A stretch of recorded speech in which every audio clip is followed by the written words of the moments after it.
말씀 받겠습니다. 날이 갈수록 더 깊어지고 더 깊어지는 주님의 사랑을 이 시간도 감사합니다. 순간순간 분초찰나마다 하나님의 손길이 없었다면, 하나님의 지키심이 없었다면, 하나님의 보호하심이 없었다면 살아올 수 없었던 저희들이었음을 이 시간도 고백하며, 또한 사망에서 생명으로 옮겨질 수 있었던 것도 하나님의 전적인 은혜임을 우리가 알기에 구원받은 하나님의 백성으로 오늘 이 자리에 나와 하나님 앞에 신령과 진정으로 예배를 드리오매 하나님 이 예배를 받아주시고 오늘 우리 모두에게 하나님께서 주시는 귀한 것들로 채워주고 도와주옵소서. 그래서 하나님 아버지, 우리가 남은 인생 동안 하나님의 영광을 위해 살아가게 하시고, 하나님께서 기뻐하시는 것이 무엇인지, 선하게 여기시는 것이 무엇인지를 분별하여 하나님께 영광 돌리는 복된 삶을 살게 하옵소서. 오늘 특별히 맥주감사절을 맞이한 우리 사랑하는 성도들의 마음속에 하나님을 향한 깊은 감사가 회복되어지는 귀한 역사가 일어나게 하시어서 감사로 저들의 삶이 복되게 되어지는 역사가 있게 하옵소서. 이 시간도 성령으로 역사해 주시어서 사람의 말이 아니라 하나님이 주시는 축복의 말씀으로, 은혜의 말씀으로, 생명의 말씀이요 구원의 말씀으로 받는 귀중한 말씀의 은혜의 시간 되게 하옵시기를 예수님의 이름으로 간절히 기도하였사옵나이다. 아멘. 16년 동안 병상에 누워서 살아온 한 할머니가 있었습니다. 그 할머니는 사지를 조금도 움직일 수도 없었고 늘 그 통증 때문에 밤낮으로 시달려야만 했습니다. 하지만 그 할머니의 입에서는 늘 감사하는 말이 흘러나왔습니다. 특별히 그 할머니는 엄지손가락 하나를 쓸 수 있도록 해주신 것에 대해서 늘 하나님께 감사했다고 합니다. 그 손가락으로 성경 책장도 넘길 수 있었고, 그 손가락으로 빨대를 이용해서 차도 마실 수 있었고, 그 손가락 하나지만 그것으로 음식도 먹을 수 있었기 때문이었습니다. 하지만 사람들은 곧잘 이 할머니를 찾아와서 묻기를, 어떻게 그렇게 그런 상황 속에서 감사하는 생활을 할 수 있느냐고 물었습니다. 그때마다 이 할머니의 대답은 동일했는데 그 대답은 이와 같습니다. 내 안에 하나님이 계시기 때문이라오. 여러분, 그렇습니다. 우리 안에 진정 하나님이 계신다면 우리는 두려울 것이 없고 낙심될 일도 없습니다. 어떻게 보면 진정한 감사하다는 말은 자신의 힘으로 할 수 있는 말은 아니라고 생각합니다. 진짜 하나님 앞에 감사하다는 이 말은 하나님께서 우리 안에 계셔서 충만하게 역사해 주실 때 비로소 진실한 감사가 내 마음속에서 터져 나올 수 있다고 생각합니다. 우리가 절기를 지키려고 하는 이유가 뭡니까? 그것은 바로 이러한 감사를 회복하고 감사하는 자가 되려고 절기를 지키는 겁니다. 특별히 맥주감사주일은 하나님께서 이스라엘을 애굽에서 해방시키신 하나님이시며 또 이스라엘에게 가나안 땅을 허락하시고 그리고 그들이 심은 모든 것에 대해서 수확을 주시는 분이시며 더 좋은 것을 주시려고 지키라고 하신 절기가 바로 맥주절이에요. 이스라엘이 여러분 아시는 것처럼 430년간 애굽에서 종살이 했잖아요. 그리고 모세를 통해서 하나님이 출애굽을 시키셨어요. 그리고 40년 광야길을 걸어서 가나안 땅으로 들어간 민족이 바로 이스라엘입니다. 이 이스라엘의 여정을 가만히 보면 마치 우리가 구원받은 또 구원받은 우리가 걸어가는 인생길과 똑같아요. 저와 여러분들도 이처럼 하나님께서 죄와 사망에서 구원해 내셨습니다. 그리고 광야 인생길을 걸어가게 하셨습니다. 이 광야 인생길 40년을 걸어가다가 언젠가 하나님께서 준비하신 때에 준비하신 영적인 가나안인 하늘나라 천국에 들어가서 살 자들이 바로 저와 여러분들인 줄로 믿습니다. 그러므로 성도는 이 땅 위에서 저 영원한 하늘나라 소망을 가지고 살아가는 존재들이에요. 자, 이스라엘 백성들이 드디어 40년 광야 생활을 끝내고 가나안 땅에 들어갔어요. 그리고 지파별로 땅을 분배했습니다. 그리고 그 땅에서 농사를 지어서 보리와 밀을 처음으로 거두게 된 거예요. 그때 그들은 시내산에서 출애굽시켜서 시내산에 올라가서 하나님께서 약속을 주시고 그리고 가나안 땅으로 자기들을 인도하신 하나님을 기억하고 그 하나님께서 명령하신 대로 첫 열매인 보리와 밀을 가지고 하나님 앞에 감사를 드렸던 것이 바로 맥추감사절의 기원입니다. 오늘 우리도 이 맥추감사주의를 맞아서 우리의 지나온 과거를 돌아봐야 합니다. 그리고 하나님께서 베푸셨던 모든 은혜에 감사하면서 또한 주신 모든 것에 대해 감사하면서 그리고 또 앞으로 주실 것에 대해서도 감사하면서 이 감사절을 지켜야 되는 줄로 믿습니다. 근데 대부분의 사람들은 현재의 생활이 안정되어지고 풍족해지면요, 지난 일들을 잊어버리기가 십상입니다. 그래서 하나님께서는 신명기 16장 12절에 맥추절을 지키라고 하시면서 너희가 가나안 땅에 들어갔다고 애굽 땅에서 노예 생활하던 때를 잊어버리면 안 된다. 그때를 기억해라. 과거를 잊지 않고 살아가라고 말하고 있습니다. 여러분, 과거 중에는 잊어버려야 될 것들이 많이 있지요. 그러나 여러분, 과거를 너무 많이 기억하는 것은 안 좋지만 과거를 잊지 않고 현재를 바르고 지혜롭게 사는 것은 이 맥추절에 우리가 얻어야 될 교훈입니다. 우리 신앙생활 중에서 가장 위험할 때가 언제입니까? 내가 교만해질 때입니다. 여러분, 교만은 패망의 선봉장이라고 성경은 말하고 있습니다. 교만이 뭡니까? 교만은 하나님을 인정하지 않는 게 교만입니다. 교만은 뭡니까? 하나님을 잊어버리는 게 교만입니다. 교만이 무엇입니까? 주신 바 은혜를 망각하고 자신이나 다른 것을 하나님보다 더 신뢰하게 되는 거, 이게 교만입니다. 그래서 하나님은 신명기 8장 12절 이하에 이렇게 말합니다. 내가 먹어서 배불리고 아름다운 집을 짓고 거하게 되어지며 또 내 우양이 번성하며 내 은금이 정식이 되어지며 내 소유가 다 풍족하게 되어질 때 두렵건대 내 마음이 교만하여 내 하나님 여호와를 잊어버릴까 하노라. 여호와는 너를 애굽 땅 종되었던 집에서 이끌어 내신 하나님이라고 말씀하고 있습니다. 사실 겸손하게 자기의 지난 과거를 돌이켜보면 내가 능력이 있고 똑똑해서 살아온 것 절대로 아닌 것을 알 수 있습니다. 저와 여러분은 지난날 수없는 환난과 어려움 속에서 나와 늘 함께 하시며 나를 건져주시며 지켜주셨던 분이 바로 하나님이라고 하는 결론을 가지고 있는 믿음의 성도들인 줄로 믿습니다.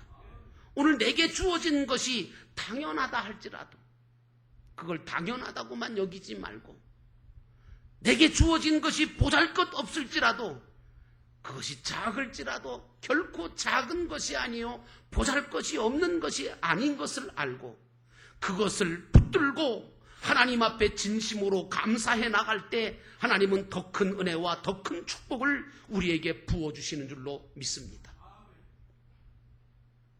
저 소록도라고 하는 섬이 있습니다.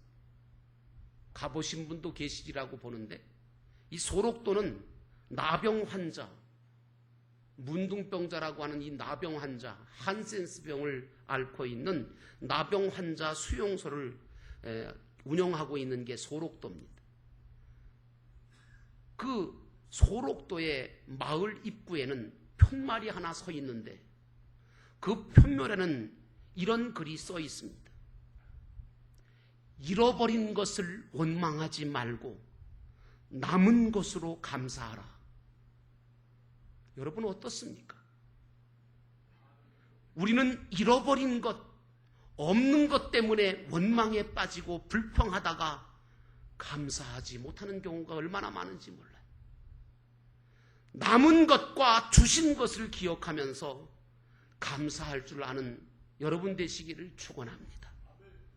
이스라엘이 모세의 인도를 받고 애굽에서 나와 50일 되던 날에 시내산에 도착을 했을 때 하나님은 모세를 그 산 위로 부르시고 십계명을 주면서 너희가 가나안 땅에 도착을 하거든 맥추절을 분명하게 지키라고 명령을 하시고, 그 방법으로 첫 곡식을, 첫 열매를 거두어서 하나님 앞에 드리라 이렇게 말했습니다. 그래서 가나안 땅에 도착해서 땅을 분배받은 이스라엘 백성들은 거기에서 농사를 짓고 첫 번째로 거두었던 것이 바로 보리와 밀이에요. 그래서 그것을 드렸다고 해서 맥추절이다, 보리맥자를 쓴 거예요. 여러분, 그래서 그 이름이 붙여진 거지. 여러분, 맥추절이라고 하는, 맥추감사라고 그러면 뭐 우리가 무슨 보리 농사를 짓습니까? 밀 농사를 짓습니까? 아니지 않습니까? 그러므로 이 맥추절은 첫 곡식을 거둔 것에 대한 감사만이 아니라 이스라엘이 시내산에서 하나님께로부터 십계명을 받은 것을 감사하는 절기고요. 또한 가나안 땅에 들어가서 정착하게 된 것을 통해서 자신들과 함께 해주신 하나님께 감사를 드리고, 자신들이 하나님의 친백성이 되었다는 그 사실 때문에 감격과 감사로 드리는 그런 절기가 바로 맥추절인 것입니다. 하나님은 너희는 가나안 땅에 들어가서 농사를 지어 거둔 첫 열매를 내게 바치라고 하십니다. 그러면 여러분, 맥추절을 초실절이라고 얘기하기도 하거든요. 그 왜 그러냐? 처음 익은 열매로 감사하는 절기라고 해서 초실절이라고 이름이 붙여진 거죠. 자, 그러면 어떤 분이 그래요. 왜 하나님은 첫 것에 대해서 그렇게 관심이 많으실까? 왜 첫 것을 바치라고 할까? 뭐 마지막 거 바치면 안 되나? 여러분, 그것은 바로 모든 것이, 다시 말하면 첫 것부터 시작해서 모든 것이 다 하나님께로부터 주어졌다는 신앙의 고백을 가지라는 겁니다. 처음부터 마지막 것까지 다 하나님의 것이라고 하는 것을 인정하라는 것입니다. 그래서 하나님을 가장 먼저 생각하고 하나님 제일주의로 살으라고 하는 말씀이지요. 그러면 여러분 그러잖아요. 첫 것을 하나님 앞에 드리라고 하니까 이렇게 하시는 건 당신을 위해서 하는 겁니까? 아니요. 우리 하나님께서 명령하시는 것은 당신을 위해서 명령하시는 것이 아니라 도리어 당신의 백성들을 더 좋은 것들로 축복하시려고 명령하시는 것입니다. 여러분, 우리들도 그렇잖아요. 제일 좋은 거 생기면 여러분은 어떻게 하십니까? 여러분이 가지세요? 진짜 제일 좋은 거 생기면 제일 존경하는 어른이나 내가 제일 사랑하는 사람에게 그걸 주지 않습니까? 옛날에 우리 조상들은 농사를 짓다가 정말 제일 처음에 정말 잘 맺혀진 것을, 처음 것을 거두면 제일 먼저 임금님께 그것을 가져다 드리는 것을 백성된 당연한 도리로 여겼어요. 이스라엘 백성들도 430년 동안 애굽에서 노예 생활을 하다가 해방이 됐어요. 그리고 천신만고 끝에 가나안 땅에 들어가서 농사를 지어서 첫 추수를 했어요. 얼마나 감격스럽겠어요, 그 열매를 보면서. 근데 그 첫 추수가 딱 됐을 때 가장 생각나는 분이 누구겠어요? 바로 하나님이셨던 거예요. 오늘 우리가 출애굽해서 그 먼 광야길을 걸어올 수 있었고, 그리고 이렇게 가나안 땅에 들어와서 정착을 해서 농사를 지어서 이렇게 수확을 할 수 있는 것은 이 모든 것이 하나님의 은혜입니다. 하나님을 기억했던 거죠. 저와 여러분들도 하나님을 생각하고 하나님을 기억하고 하나님께 감사하는 절기를 지키시기를 주의 이름으로 축원합니다. 그래서 어떤 분들은 직장에 나가서 첫 봉급을 받으면 그걸 첫 열매로 하나님 앞에 다 드려요. 어떤 분은 사업을 시작하면서 첫 수입을 하나님 앞에 다 드려요. 안 믿는 사람이 보면 미친 짓이에요. 근데 이것은 물질이 아니에요. 신앙의 고백인 줄로 믿습니다. 진정한 하나님께 대한 감사의 신앙인 거죠. 어떤 분은 하루에 첫 시간을 하나님 앞에 드립니다. 왜 그렇습니까? 첫 것은 다 하나님의 것이요, 모든 것을 허락하신 분이 하나님이라는 신앙을 가졌기 때문에 드리는 것입니다. 그리고 첫 것을 드림으로 하나님의 은혜를 잊지 않고 기억할 뿐만 아니라 앞으로도 처음부터 우리에게 은혜를 마지막까지 주실 것을 기대하고 첫 것을 하나님 앞에 드리는 거 아니겠습니까? 농사를 짓는 농부들을 가만히 보면 정말 하나님의 은혜가 절실히 필요한 그런 직업 중에 하나가 농업이에요. 보이지 않는 하나님의 손길과 도우심이 없으면 이건 도저히 불가능한 거죠. 그래서 농부들은요, 늘 하늘을 쳐다보면서 고마워하고 두려워할 줄 압니다. 여러분, 우리도 마찬가지예요. 영적으로 우리는 다 농부들입니다. 그러므로 우리는 신앙적으로 영적으로 일해야 해요. 하나님께 대해서 늘 하나님을 쳐다보고 고마워하고 하나님을 두려워하는 마음으로 신앙생활을 해야 될 줄로 믿습니다. 우리는 어디서부터 감사해야 합니까? 기본적으로 먹고 마시는 일부터 감사해야 합니다. 음식 한 그릇을 놓고 왜 기독교인들은 감사하는 기도를 드릴까요?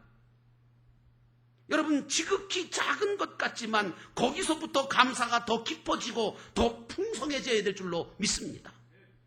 어떤 분은 또 식사 기도는 슬쩍 뛰어넘으시는 분이 계시는데, 가능하면 하세요. 그것도 안 하시면 어떡하겠다는 거예요. 여러분, 지극히 작은 것부터 감사를 시작해야 합니다. 첫 열매를 드리는 것은 처음 얻은 것 중에 가장 빛깔이 좋고 탐스럽고 먹음직한 실한 열매를 하나님 앞에 드리는 겁니다.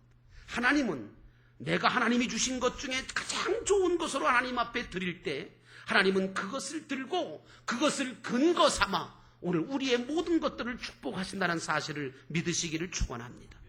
또한 오늘 우리는 맥주절을 통해서 밀과 보리 수확에 대한 것만 감사할 것이 아니라 지금까지 지켜주시고 보호해 주신 것도, 건강을 주신 것도, 구원을 베푸신 것도, 환난과 시험을 이기게 해주신 것도, 시시때때로 우리를 인도해 주신 것도 감사해야 될 줄로 믿습니다.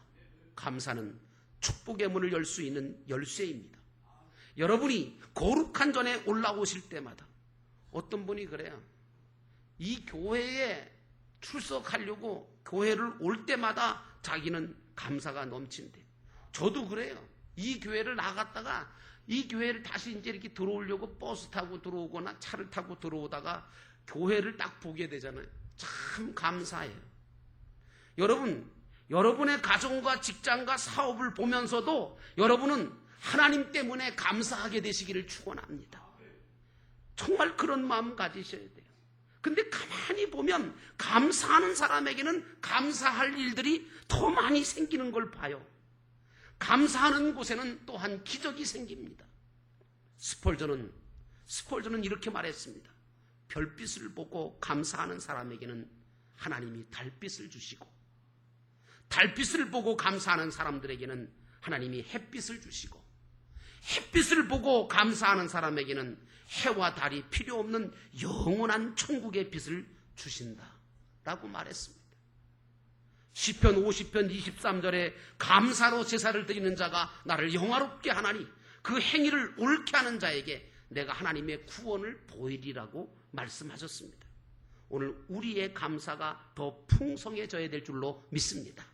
근데 여러분, 진짜 감사가 풍성해지려면 어떻게 해야 되는 줄 아세요?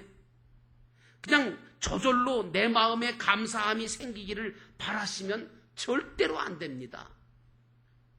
여러분, 저절로 내 마음속에 감사함이 생기기를 바라다가는요, 내 안에 감사가 다 말라져 버려요. 점점 감사가 없어져 버립니다. 결국은 아무것도 감사하지 못하는 그런 자가 되고 말아요. 그러므로 여러분, 감사할 조건을 찾으시기를 주의 이름으로 축원합니다. 범사에 감사하라는 말씀은 모든 일을 다 말하는 것인데, 여러분, 눈물 날 일도 있죠. 근데 눈물 날 일인데 어떻게 감사합니까? 가슴 아픈 일이 많지요. 가슴 아픈 일에 어떻게 감사한 마음이 생깁니까? 실패했는데 어떻게 감사할 마음이 생길 수 있습니까? 그런데 여러분, 그럴지라도 그 자리에서 여러분들은 감사할 일들을 더듬어서라도 찾아서 감사하시기를 주의 이름으로 축원합니다. 왜? 그걸 찾아서 감사할 때, 조그만 것이라도 찾아서 감사할 때, 그 감사 때문에 상황이 바뀔 줄로 믿습니다. 그러므로 어디서든지 감사의 조건을 찾아서 만들어 가시기를 주의 이름으로 축원합니다. 감사는 또 다른 감사를 낳습니다. 감사에는 약속이 있고 감사에는 하나님의 축복이 따릅니다. 갈라디아서 6장 7절에 사람이 무엇을 심든지 그대로 거둔다는 말씀이 나옵니다. 맞습니다. 감사를 심으면 감사를 거둡니다. 이것은 변할 수 없는 영적인 법칙인 것입니다. 그러므로 사랑하는 성도 여러분, 나는 여러분들에게 권면합니다. 어떤 경우에도 여러분의 믿음만은 뺏기지 않기를 주의 이름으로 축원합니다. 어떤 경우에도 감사만은 아끼지 마시기를 주의 이름으로 축원합니다. 말씀을 마칩니다. 오늘 우리는 맥주감사절 예배를 드리고 있습니다. 오늘 이 시간에 감사하는 마음이 회복되기를 주의 이름으로 축원합니다. 그리고 감사하며 살아가시기를 축원합니다. 구원에 대한 감사, 오늘 여기까지 보호하시고 인도하신 은혜에 감사함으로 더 많은 하나님의 은혜와 더 많은 하나님의 축복을 경험하시는 모든 성도가 다 되시기를 주의 이름으로 축원합니다. 우리 기도하시겠습니다. 기도하실 때 하나님, 오늘 우리가 이 맥주감사절을 지키면서 하나님 앞에 그저 물질만 드리고 많은 감사절이 되지 말게 하시고 진정한 감사의 신앙이 회복되게 도와 주옵소서.